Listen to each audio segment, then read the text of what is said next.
Welcome to Millennium Daytime Bulletin. I'm Shweta Simar from New Delhi and you're watching Millennium News Channel 24. Today I'm bringing you the latest updates from around the world. Let's begin with today's top headlines.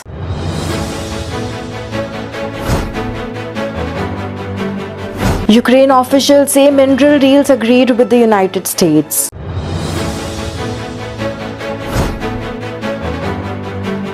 United States side with Russia in the United Nations resolution on Ukraine.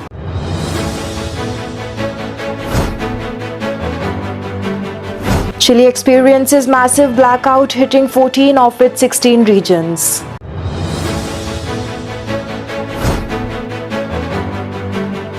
Pope Francis isn't bedridden, but his condition remains critical, Vatican sources say.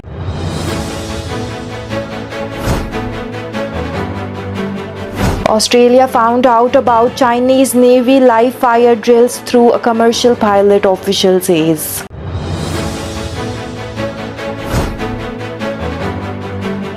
United States imposes new sanctions on Iran's shadow oil fleet, tanker operators, managers in India on list. Starmer to boost UK defense spending to Cold War levels in message to Trump ahead of visit.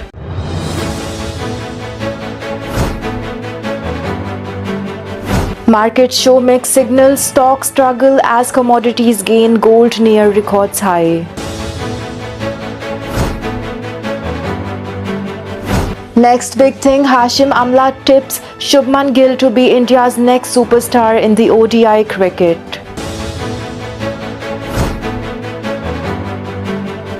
Incessant rain leads to abandoned match between Australia and South Africa in Rawalpindi. Now let's look at the details. Ukraine has agreed with the terms of a major mineral deal with the United States.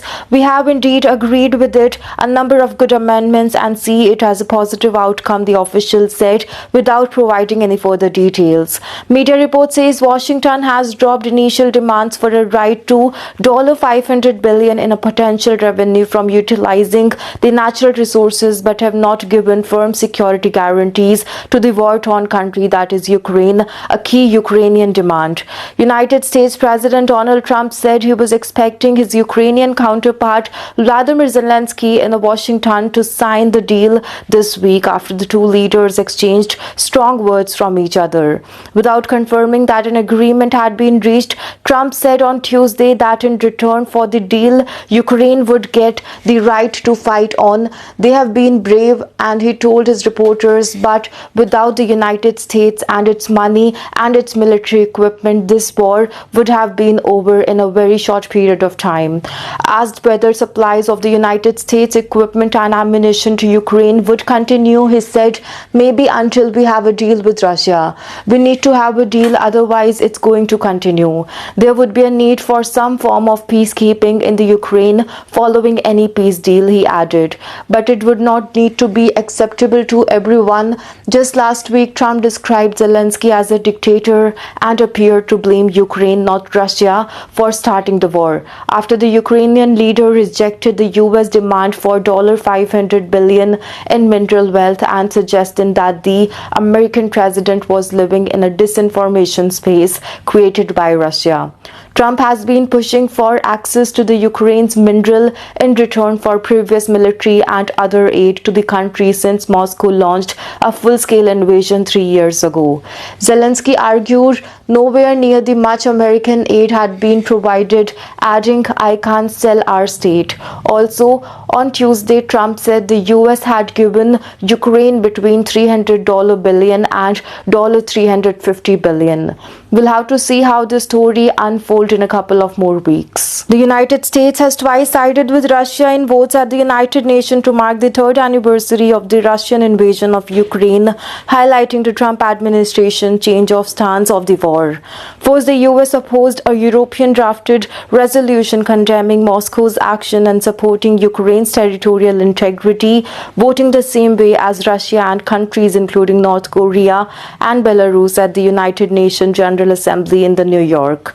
Also, then the United States drafted and voted for a resolution at the United Nations Security Council which called for an end to the conflict but contained no criticism of Russia. The Security Council passed the resolution, but two key allies of the United States, that is the UK and France, abstained after the attempts to amend the wording were vetoed.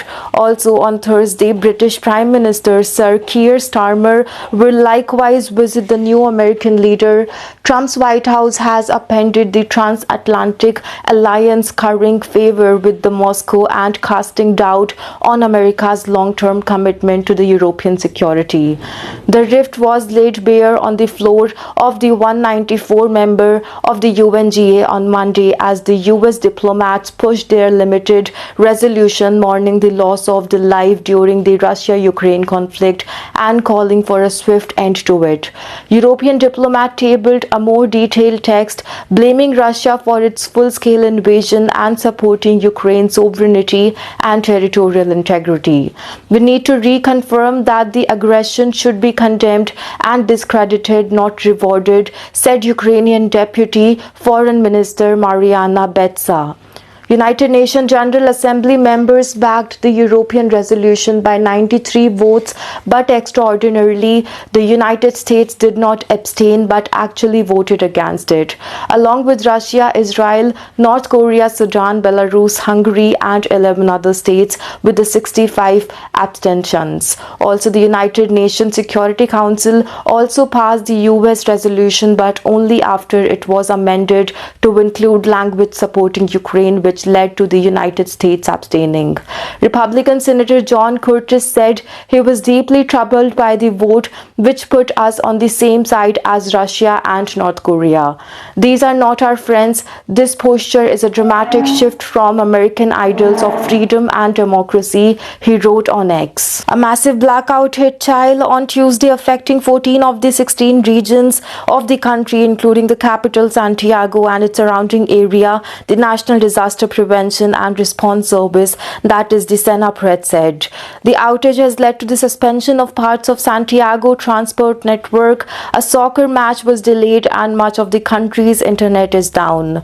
President Gabriel Boric has declared a state of emergency in the affected regions to prevent crime. A curfew will be in effect from the 10 p.m. Tuesday until 6 a.m. Wednesday, the local time. Authorities have not yet reported any emergency situations as a result of the outage, the SENAPRED said. The country's Interior Minister Carolina Toja Morales said in a press conference that the massive interruption in a large part of the country was caused by disconnection of one of the Chilean electrical system transmission lines. The Disaster Risk Management Committee is holding an emergency meeting to determine the scope of the blackout, added Toja Morales, who said that she hopes service will be restored in the next few hours. We will continue working until the service is restored, she said.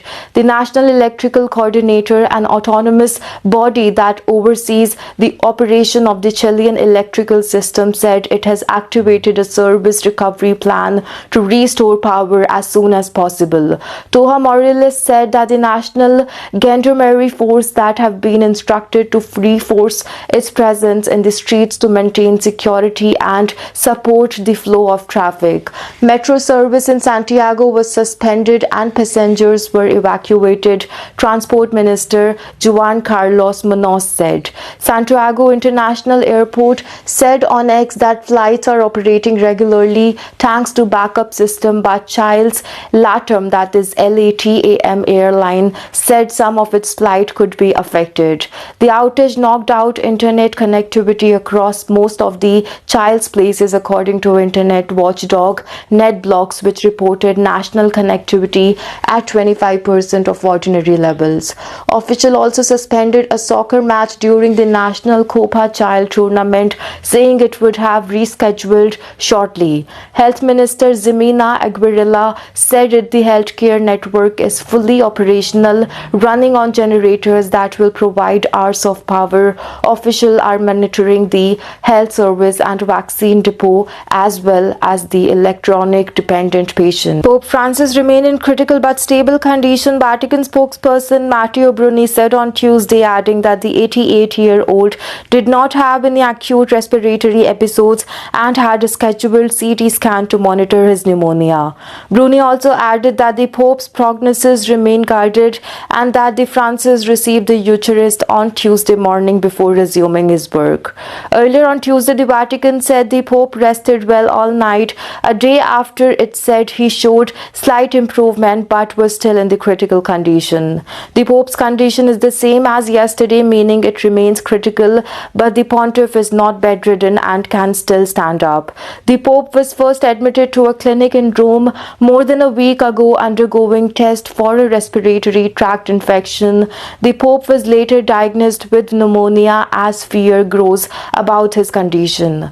The Vatican on Monday said Francis' mild kidney issue did not cause any concern and that his oxygen therapy continues with slight reduced flow and percentage of oxygen. He was awake and in good humor on Monday following a weekend of receiving high flows of oxygen for his respiratory issues, the Vatican said. On Tuesday evening, Vatican sources said the level of oxygen Francis is receiving also remains the same. The doctor, considering the complexity of the clinical picture prudentially, do not yet releases the prognosis, the Vatican said earlier this week about the pontiff, who has been battling pneumonia in both his lungs. Francis received the Eucharist on Monday and resumed work in the afternoon, the Vatican said. In the evening, he called the priest of Parish of Gaza, with whom he also have been in frequent contact since Israel launched its siege on the enclave following October 7 Hamas-led attack. Francis did not deliver this week the Angelus prayer on Sunday for only the third time in his almost 12-year papacy. Also, Francis met with the two senior Vatican officials on Monday, Cardinal Parolin, the Holy See Secretary of State, and the Archbishop Penapara, whose position as substitute is equivalent to the Chief of the Staff, according to a Vatican statement. The top two officials are the first known visitor from the Church Central Administration that Francis had seen with the start of his hospitalization apart from his secretaries. He did not meet with anyone apart from his secretaries on Tuesday, Vatican sources said. Faith leaders and worshippers around the world have gathered to pray for the Argentine leader, whose schedule has been largely cleared due to his intensive medical treatments. We'll keep you updated with the latest information on the Pope's health in the coming days. Australia learned about Chinese live fire naval drills off the country's coast that forced dozens of flights to be diverted via an alert from a commercial pilot, authorities said on Monday. The People's Liberation Army, that is PLA, Navy's unprecedented show of firepower in water between Australia and New Zealand has raised alarm in both countries in recent days as a clearer picture emerges of how much warning Beijing gave about the exercises. The first notice of the Chinese drills in the Tasman Sea came in a radio transmission on an emergency frequency monitored by a Virgin Australia passenger jet on Friday, according to the Australian officials. The Virgin pilot relayed the information to the Australian Aviation Authorities, who then issued a hazard alert via Air Traffic Control, that is ATC. Also, the Air Services Australia CEO Rob Sharp told a parliamentary hearing. Air Services Australia Deputy CEO Peter Curran told the hearing that at least 49 aircraft diverted their flight paths on Friday to avoid the flotilla of the three Chinese warships conducting the exercise. The New Zealand and Australia government said China did not issue a notice to airman, that is NOTAM, about the drills, which they said took place in the two rounds in the Tasman Sea on Friday and Saturday. A NOTAM tells aviator about airspace changes and can be issued up to 7 days before events like the live fire drills, according to the United States authority. Also, China's Ministry of Defense said Sunday that the exercises conducted in the international waters complied with the international law law and did not affect aviation safety. It also slammed Australia's for hyping up the drills and making unreasonable accusation. Though the drills were held in the international waters, Beijing could have given Australia and New Zealand a heads up much sooner in the interest of safety, naval experts said. Defense analyst Jennifer Parker, a former Australian naval officer, wrote in a blog post Sunday that the Chinese ship did not violate international law and were well within their rights to conduct the live fire drill where they did in the open ocean. It was not aggressive, it's just what warships do on the high seas, Parker wrote. This is not legal obligation for foreign warships to notify coastal nations over 300 nautical miles away about live firing activities on the high seas. But Parker said the Chinese ships may have not followed the best practices under which fire live drills should maintain a safe distance from commercial flight routes. Also, the indications from the flight diversion suggest that the Chinese warship may have not been too close to the civilian air transit route. If this was in the case, it represents poor practice that warrants the diplomatic discussion. The U.S. Department of Treasury office under the Trump administration as well as the U.S. State Department announced a fresh round of sanctions on Iran's shadow oil industry, also including the tanker operators and managers in India and China. The U.S. announced sanctions on over 30 persons and vessels in multiple jurisdictions for their role in brokering the sale and transportation of Iranian petroleum-related products. Oil broker in the UAE and Hong Kong and the head of the Iran's Natural and National Iranian Oil Company were also being targeted. The vessels sanctioned by the US were reportedly reasonable and also responsible for the shipping of tens of millions of barrels of crude oil valued in the hundreds of millions of dollars. Iran continues to rely on a shadowy network of vessels, shippers and brokers to facilitate its oil sales and fund its destabilizing activities, the United States Treasury Secretary Scott Bessent said in the official statement. The United States will use all our available tools to target all aspects of Iranian oil supply chain, and anyone who deals in Iranian oil exposes themselves to significant sanction risk, Bessent added. The new sanctions came after the United States President Donald Trump sought to bring Iran's crude exports to zero to prevent the country from obtaining a nuclear weapon. They also built on the layers of sanction already imposed by his government and the previous Biden administration. India-based BSM Marine Limited Liability Partnership, Austin Ship Management Private Limited and Cosmos Lines Incorporation were sanctioned for having knowingly engaged in a significant transaction for the purchase, acquisition, sale, transport or marketing of petroleum or petroleum products or petrochemical products from Iran. Additionally, India-based Flux Maritime LLP has served as a technical manager of a vessel that loaded hundreds of thousands of barrels of heavy Iranian oil via a ship-to-ship transfer, the Treasury said. Iranian oil terminal companies which have and was which included in the new rounds of sanctions oversees all operation at Iran's oil terminal, including Karg Island Oil Terminal, through which a majority of Iranian oil flows, and South Pars Condensate Terminal, which accounts for 100% of Iran's gas condensate exports, according to the U.S. Treasury. Earlier this month, Trump signed an executive order directing the Treasury Secretary to impose maximum economic pressure on Iran, including the sanctions and enforcement mechanism on those violating existing sanctions. Prime Minister Keir Starmer said on Tuesday he would increase annual defense spending to 2.5% of GDP by 2027 and target a 3% level last seen just after the Cold War, a signal to the US President Donald Trump that Britain can also boost Europe's security. On the eve of his departure to meet Trump in in Washington, Starmer told Parliament he was bringing the increase in defense spending forward to offer Europe more support as the United States spearhead peace talks with Russia over its war in Ukraine.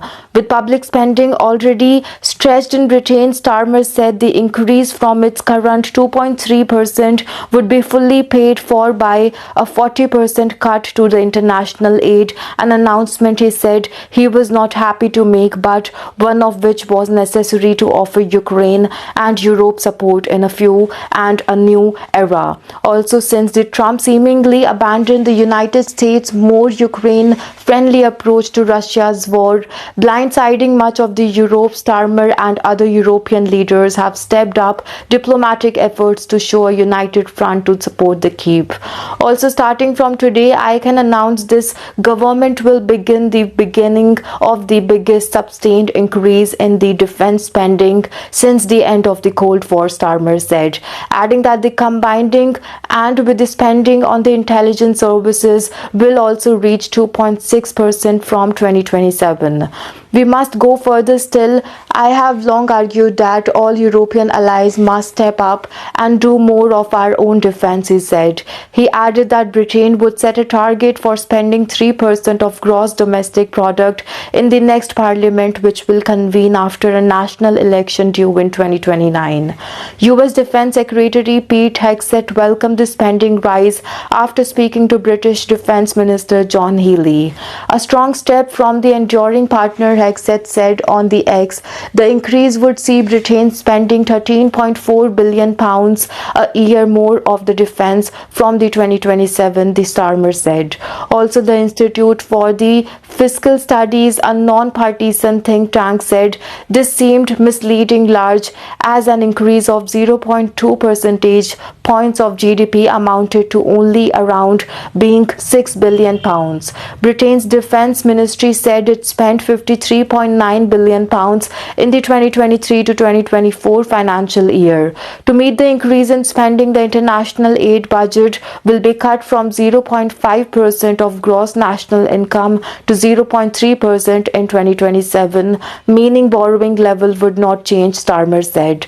Britain last cut its aid budget in November 2020 during an economic crisis resulting from COVID, reducing the levels to 0.5% of the GDP from 0.7%, a move criticized by some development groups for diminishing the nation's global influence. Now bringing you latest updates on today's market trends.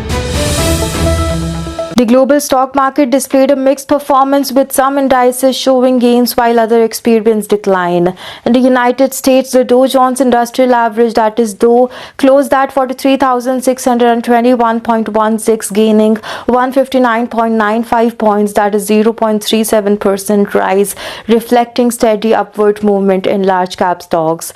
This indicates a stable economic outlook with investors possibly favoring blue chip stocks amid the uncertainty in other sectors. However, the broader market did not share the same positive momentum. The S&P 500, which tracks the performance of the 500 large US companies, dropped 28 points, that is 0.47%, showing some weakness, potentially due to profit taking or sectoral concerns.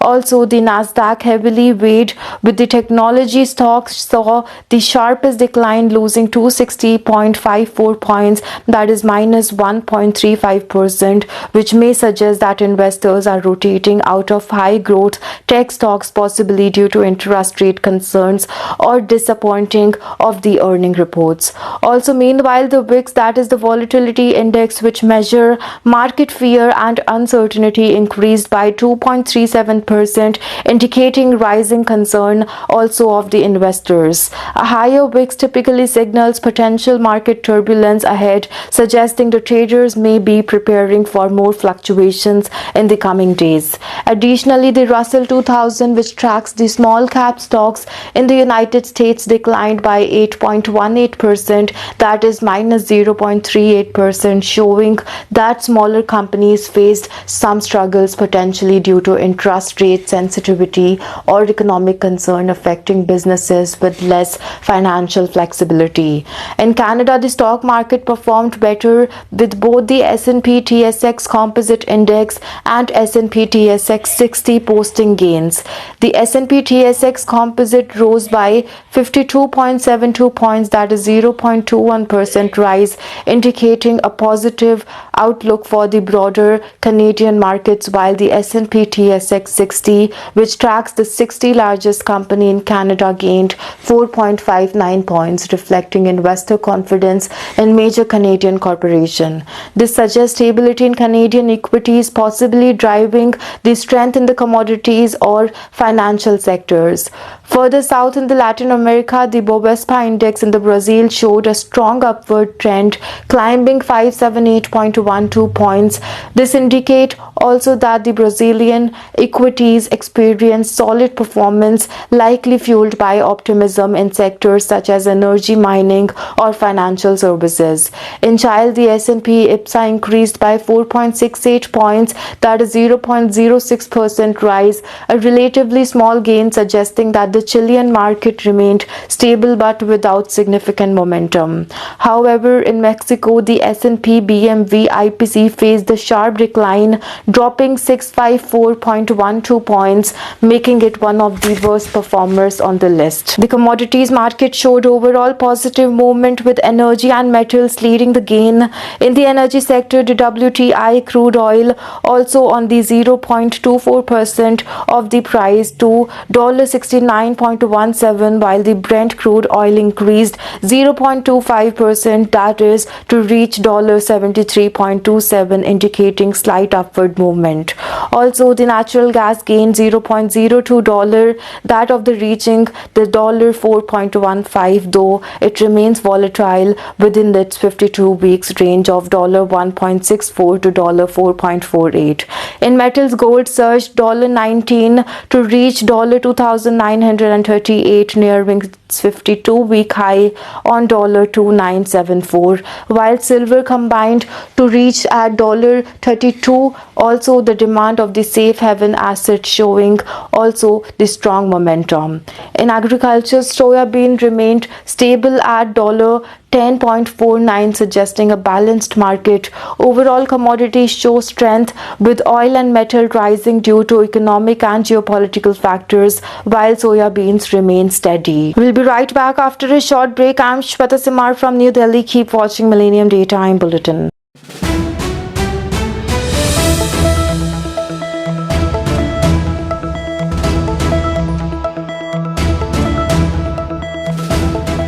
Millennium TV, bridging communities worldwide. We broadcast diverse international content from Europe, Asia, Africa, and now right here in the USA.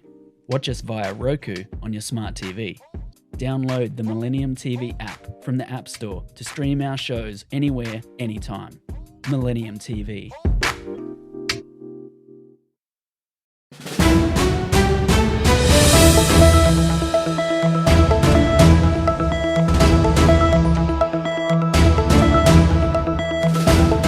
Welcome back after the break. I'm Shweta Simar and you're watching Millennium Daytime Bulletin. Now let's look at some sports highlights. South African batting great Hashim Amla has called India's Shubman Gill as the next big thing in the international cricket alongside Rishabh Pant and South Africa's Ryan Rinkelton. Also, Gill has been in the sublime form lately and is currently the top-ranked batter in the one-day format. He brought it forward into the ICC Champions Trophy, where he struck a century against Bangladesh, followed by a 46 against Pakistan in Dubai. For India, you have got Shubman Gill. Rishabh Pant has been around for a while. For South Africa, we have Ryan Rinkelton, who have been doing pretty well of late. Amla, who is playing for the South Africa Masters in the International Masters League, told PTI Videos that every country has about 2 to 3 cricketers who are going through some form and come through, and I think that's pretty normal. That you see that every 5 years some youngster poke into the head through the the international cricket and possibly be the next best big thing, he added. He reckons that the opening batter has played a big role in the India's success in the format, and their top three batters, which are also that of including Rohit Sharma followed by Virat Kohli, makes them a dangerous trio. He's a brilliant player. The way he started in one-day cricket, he has been exceptional. He has been a huge part of India's success at the top of the order. The Champions Trophy match between Australia and South Africa was abandoned here on Tuesday due to persistent rain, forcing the two Group B heavyweights to share a point each. The weather did not allow even the toss to be completed. With the condition not getting any better, the match official called off the game a little more than the 3 hours after the scheduled start time. The cutoff time for the game was 7:32 p.m., but the official made the call much earlier with the no weather improvement in sight. Also, after the no result, South Africa and Australia shared 1 point each, and it means that Wednesday contest between England and Afghanistan has turned into a virtual knockout, with the loser becoming the third team to be eliminated from the ICC event. Tournament host the Pakistan and Bangladesh were knocked out of the event on Monday after suffering two successive defeats. Both Australia and South Africa had won their opening game against England and Afghanistan respectively. Interestingly, it was Australia's fourth abandoned game in the last 8 outings in the Champions Trophy. They next play Afghanistan in Lahore on February 28, while the Proteas face England in the Karachi in the following day.